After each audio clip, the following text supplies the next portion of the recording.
viewers in Melbourne. This is Sustainable Victoria, your regular TV show. Our guest today is the Minister for Future Planning, Minister Jacqueline Quirk. Good afternoon, Minister. And good afternoon, Sustainable Melbourne, and good afternoon, Prudence. It's wonderful to have you here today, Minister Quirk. And what are you going to be talking about today? Well, thank you for that warm welcome, Prudence. It's wonderful to be on your wonderful show. My purpose is to address some of the people's concerns about sustainable living and to tell them how the future is being forged by the decisions and planning of today. Always keeping in mind, of course, the triple bottom line. Oh yes, the triple bottom line. What a concept. Yes. Let me give you now an idea of how the Committee for Future Planning and the transition of inefficient government ownership of national capital towards a growth-oriented and wealth-producing private ownership concentrated in the hands of fewer and fewer companies under the expert administrations of superbly compensated CEOs. That sounds very streamlined and actually quite wonderful. Can you give us some examples? Well, it is very streamlined, yes. Firstly, we have been analysing the triple bottom line with respect to planning for sustainability, and we have come up with some interesting and I believe novel solutions. To begin with, we have had our corporate legal team and our accountants look into the question of what is actually meant by sustainable. They actually came up with another question, would you believe? That's amazing. The amazing thing about the scientific process. Yes. Particularly where economists are concerned, they're so unpredictable. Do you really think so? Indeed. In fact, the question our committee came back to us with about sustainability was, what is it that we are committing ourselves to sustain? And they have come up with the answer. What is the answer? I'm glad you asked me. They said nothing in particular as long as we sustain something. That's brilliant. Does that mean business as usual? I think so. With this in mind, we have decided to sustain Victoria's economy by promoting massive property development and private works of infrastructure. In this mission for sustainability, which we take terribly seriously, yes, of course. Oh yes, we will be paying particular attention to the health of the building materials industry, that is to say sand mines and forestry, the housing industry, that is to say bricks and mortar, and the banking and mortgage industry, that is to say the home loans business. Oh, and how will you be doing this, Minister Quirk? Thank you, Prudence. To sustain the maximum increase in profits for these industries, we have embarked on a massive immigration program in order to boost Victoria's population. To preserve the bottom line, we will be using private immigration agents to lure only the very wealthiest kinds of people to our fair shores using the internet. At the same time, we will be selling houses, property off the plan, property on the plan, all kinds of property, water rights, agricultural properties and various iconic local industries and property. We will be screening all immigrants for any undesirable trades. Have no worry, have no fear. To make this simple, we will actually only be accepting people like ourselves, that is, accountants, solicitors, property developers, millionaires and billionaires. But the public are under the impression that our immigrants are poor and needy people, that they're refugees. Aren't most of them refugees? Of course, of course. We will of course be preserving the current small refugee intake. That is because it lends a certain cachet to our program which would otherwise be mistaken very easily for redirection of a publicly funded program for the monopoly of the property development industry. Oh, how very sensible and compassionate. And our approach has the merit of tradition. Let it not be said that the Commission for Future Planning does not value national institutions. Australia has been importing now for over 200 years, listeners, and the modern real estate economy is only another facet of the old commodity economy with which we have sustained our growing debt. Debt is thought to be a good thing these days, isn't it? As long as it's private, I mean it benefits banks, doesn't it? That was the trend in thinking last year. Now there is a new school of thought and the real estate economy has been criticised, and rightly so, for contributing to the national debt. We believe, however, that if we just import enough rich people, we will eventually balance our foreign debt. This is our vision. What we have begun is population building and infrastructure expansion on a scale never attempted before. We figure that there are about 500 million very, very rich people in the world. What we intend to do, and I admit it is daring, is to bring them all here, every single one. And we are going to do this by selling them bits and pieces of the country so that they will really feel at home. Now that's what I call vision. And that's television, Prudence. Yes. But that is not the only project for the future. There's more. The changes we have been implementing to an increasing degree for well over a decade really may not always seem on the surface to have benefited you, the average Australian citizen. You may have noticed aspects of your way of life are no longer comfortable and that your stress levels are rising just a bit. For instance, regarding your quality of life, you may be worried that as a result of this magnificent population growth and housing boom that we have been experiencing over the past 7 to 8 to 40 years, that your living expenses have risen to the point that you find it hard to make ends meet. Yeah. It's true that this can mean that some of you will be obliged to move further from the city in order to find affordable housing. Let me tell you though that there are beautiful houses being built as we speak. In fact, beautiful houses are popping up like mushrooms in such delightful estates as Caroline Springs, Craigieburn, Ballarat, Bendigo, Phillip Island, and even as far away as Colgoa. That's up there in the Wimmera Mallee, near the Little Desert. Little Desert, that's somewhere near Uluru, isn't it? No, it is still in Victoria. Oh. Of course, these locations are not as convenient to the city as the locations you're used to, but by Jove, a veritable neo-Georgian splendour awaits you beyond the city limits. And a multitude of endlessly similar, tasteful dwellings are situated cheek by jowl nearly all the way to Bendigo. Is there such a large price to pay for the wonderful population growth in our country and the increasing wealth of some of the companies that ruin it and our economy? I mean, that run the economy and help the government elected by your good selves. I understand you may be sad that your children will not be able to afford houses at all and that you will have to move further from the city in order to be able to afford to live at all. Those of you who already have homes may have had the challenging experience of needing to sell the family home in order to stay afloat. I know it may be perceived as a hardship by some to have to sell up to pay the maintenance of a loved one in a nursing home. The cost of burying folk has also skyrocketed, along with the cost of land. These kinds of commitments to the constantly increasing standard and cost of modern living mean, of course, that there will be no family inheritance. But Minister, isn't it worth it? I don't hear anyone complaining that the price of their second property has gone up. No, to the contrary. The local councils are raking in the dough from mere parking spots in coastal areas now. Imagine, you used to be able to go to the beach or to national parks without paying a cent. Yes, I say thank heavens we can make a profit absolutely. out of just about anything nowadays. I think that most people appreciate that if we can't make these ungrateful animals and trees pay a paying prospect, well, we'll just have to pull them out and put consumers in houses there instead of animals and plants. Unless, of course, they are endangered. Oh, yes. Let it not be said that this government won't make space for endangered species. No, madam. It's the ones that aren't in danger yet that we get rid of. That's the law.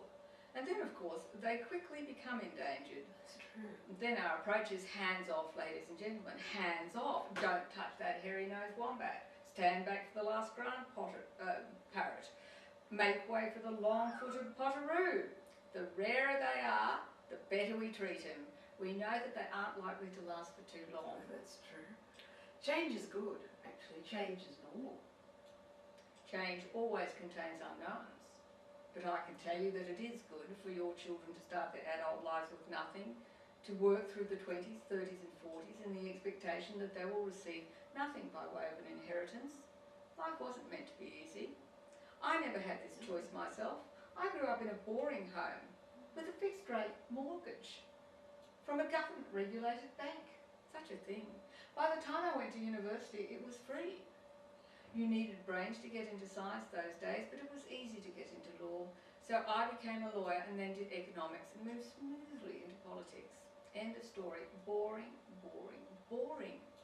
I tell you, I envy the kids of today and the challenge that they're going to face. I wish I were young again. But then we all do.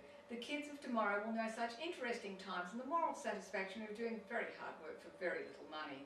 I'm really excited for them, and I'm sure you are too. Oh, absolutely. Delirious. Can you tell us now about healthcare? What's the triple bottom line, Minister Crepeau? Medibank will, of course, continue to roll back. Oh. And this will mean that homes, farms and businesses will have to go to pay medical and pharmaceutical bills and that kind of thing. This is because we now have a prestigious array of pharmaceutical companies running the National Pharmaceutical List and all the hospitals. And this means good profits for them, and this has to be good. What is good for business is good for all of us in the long run. And water? Well, yes, the cost of water is going up too. Put your money in water. Now's the time to buy shares in water. This is yet another advantage of growth. And we all want growth, do we not? Tanks are now encouraged in urban areas. I'm not speaking of the military tanks, I'm speaking of water tanks, rain-catching tanks. All tanks must be licensed and metered so that all rain that falls in them may be recorded and measured, for statistical purposes of course, and so it can be taxed. Fortunately, the gentle rain that falls in our own gardens from the sky can now be fully integrated into the national accounts. That's wonderful. Isn't it, isn't it? We have gone beyond single-use catchments and fresh water in favour of recycling. Now that's sustainable. That does sound sustainable. It does sound sustainable, doesn't it? Did you know, in fact, that we will actually be paying more to drink recycled sewage than we have ever paid to drink fresh water, Prudence? Oh, how prudent. Indeed, very prudent. You're making a joke there, Prudence. No, I feel it's very prudent. Well, it is, yes. These are just some of the wonderful profits of the corporate world and, of course, the country itself. What I mean is the wonderful progress the country is making. And isn't it encouraging to see the increasing interest in the environment? I mean, who would have thought in days gone by that you would need to put your name in a ballot for the privilege of staying in a national park? Exactly. And also the demand for national parks will only increase with continued growth in population and with progress. Of course. Growth in progress.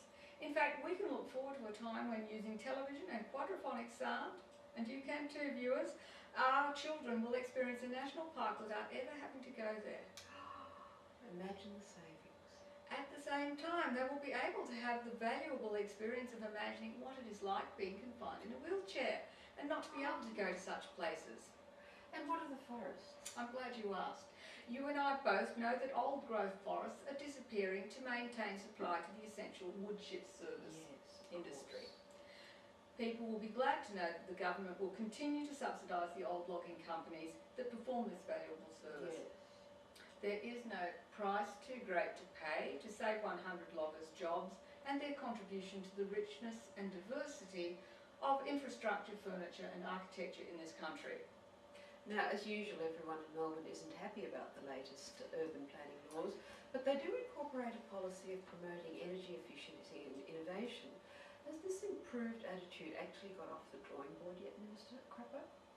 Of course, we encourage alternative energy, bearing in mind that any sunlight a resident may gather if they have solar panels will be taxed for the greater good. Unfortunately, the government will not be making an enormous profit out of this, since all the high-rises going up has actually caused a decrease in accessible sunlight. Stands to reason. Yes, I am afraid that development does have priority over sunlight. Yes. We have to be sensible about these things. Save the children. The vitamin D that you lose by living in darkness can be replaced by supplements. Oh.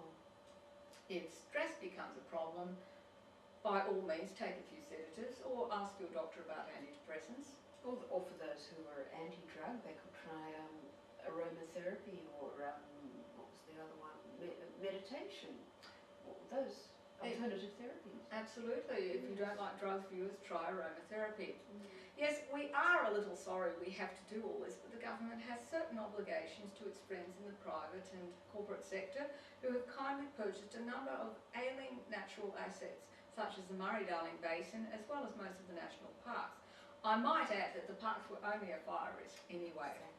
And Prudence, many of the public will be pleased to hear that we have just managed to sell off that big white elephant, can you guess, on the Sydney Harbour. It's now called the Golden Arches Opera House. Oh, congratulations, what a coup. We're also very proud to have finally leased Sydney Harbour and Port Melbourne to a company that will be servicing them on our behalf. So we will be saving the cost of maintaining a number of expensive and troublesome local councils in those areas. Some of the excess of rivers in Tasmania has now been taken out of the state's hands by a very respectable tobacco company, which will use it as background for advertising mentholated cigarettes. The new owners of Tasmania's rivers have agreed to maintain public access to these rivers until they are needed to produce electricity, and good heavens, that won't be for years and years yet. All the listeners will be glad to hear that.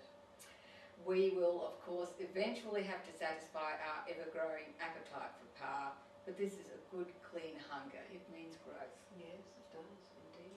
Some of us are a little sad, of course, because what this also means is that you, the citizens of Australia, are unfortunately, well, you don't actually have a country anymore, or just a tiny and shrinking part of it.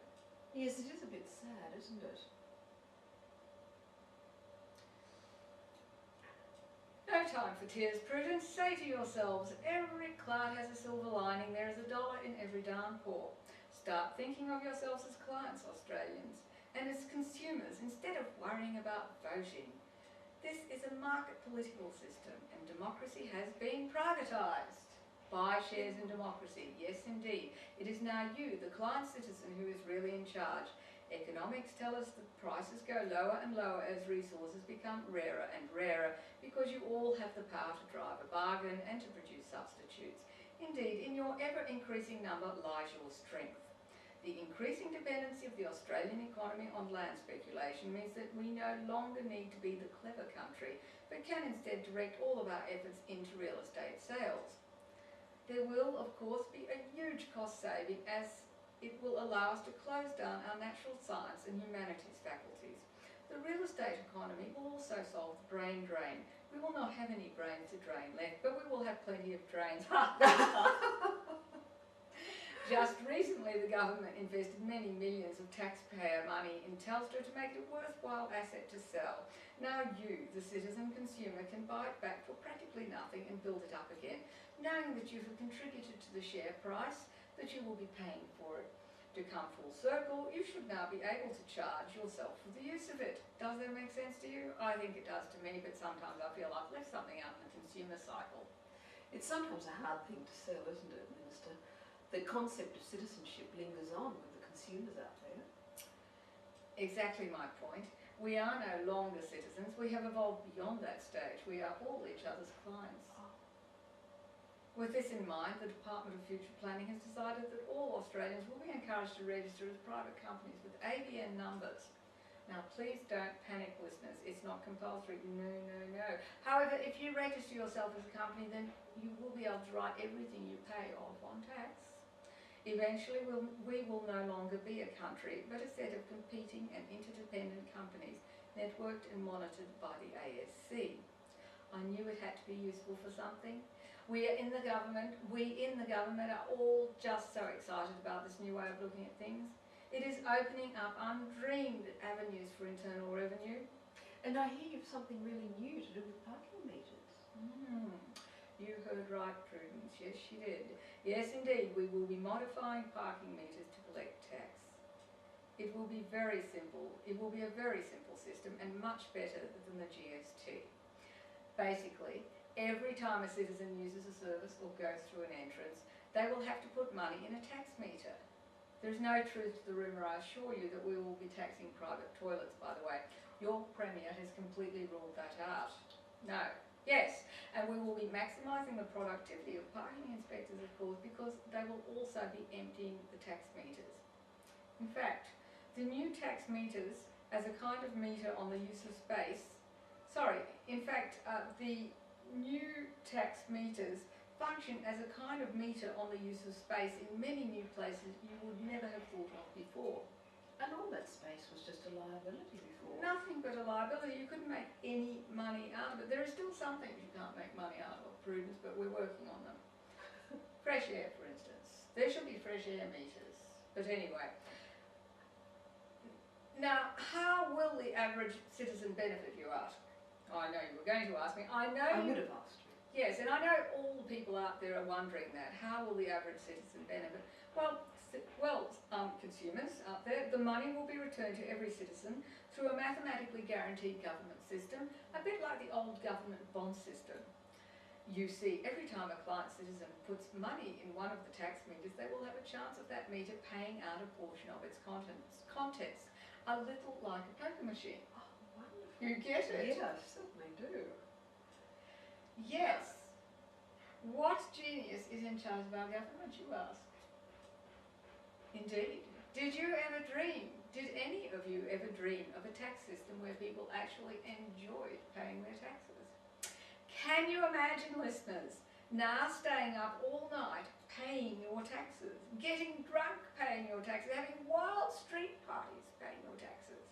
Well, there you are. This is yet another of the miracles of modern rational consumer economics. And by the way, we have changed the name of the tax department to the tax casino. What do you think of that? Very apt. In this way, our GDP as a nation will be constantly increasing as we constantly increase the tax meters, and the number of people coming into the country constantly increases and puts money in them. Most of them will be billionaires who we will be skillfully attracting through the marketing of this wonderful piece of real estate, Australia. We call this the magic pudding economy. And How Australian. Indeed, yes, very Australian. Tradition is our middle name, and it will make Australia rich, and you, the mums and dads, the aunts and uncles, will get back all the money we take from you and more. Miss Prudence, it seems to me my hair is falling off. You will, we call this the magic pudding economy, as I was saying, and it will make Australia rich, and you, the mums and dads, the aunts and uncles, we will get back all the money we take from you and more. You really will be making a lot more money than before soon, because resources increase in value as they increase in scarcity. Did I say that before? Which happens as the population of taxpayers, get it, taxpayers, I certainly do. becomes bigger and bigger. But we don't want to be a greedy society, do we, Prudence? No, we don't, listeners. Every rich and well-known person has said how greedy Australians are, and we have all felt ashamed. After all, we consume so much. In fact, none of this will happen overnight. We will have to be patient and pull our belts in a notch or two. I invite you to consider things this way. Think to yourselves when you chafe about all the change, the higher prices, the trees being knocked down, the neighbours putting in ridiculous extensions and overshadowing your sunroom. Say to yourselves, thank goodness for our rich friends who have given us this immense gift of humility and patience. They have taken everything from us just in time to increase it and return it to the economy. Yea, though we go through the valley of darkness and global warming, we do not fear the coal fumes. We, the meek, shall inherit the earth, or what's left of it. Come on, Aussie. My goodness, yes. Now not that it all makes complete sense at first, but that's the mystery of religion. I mean, of economics. Economics, yes. For you. I have a vision, and so does this government, and I hope I have been able to convey some of our enthusiasm to you listeners. Even if the punters aren't quite sure what the whole point is, and the details of how this will actually benefit them. You're certainly enthusiastic, Minister. Very, very enthusiastic. Most importantly, though, the Ministry for Future Planning has a clear idea of how it all benefits our corporate friends. And at the end of the day, isn't that what really matters?